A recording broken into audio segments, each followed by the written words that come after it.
এই যে ম্যাকপাই কবুতর।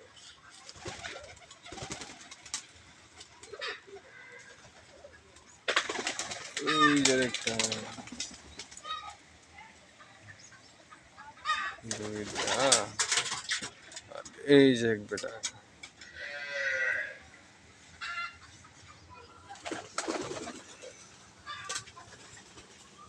আলহামদুলিল্লাহ অনেকটি কবুতর আছে।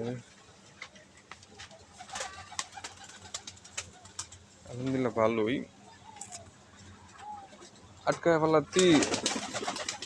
আটকায় ফেলার কারণে ঠিক আছে, মানে খরচটা অনেক বেশি। মানে বেশি রয়েছে, বাইরে যাইতে পারে না, বাইরে খাবার খাইতে পারে না, সম্পূর্ণ কিনা খাবার দিতে হয়। মোটামুটি ভালোই, মাস শেষে ভালো একটা খরচ যায় কবুতরের পিছনে। তারপরে তো সব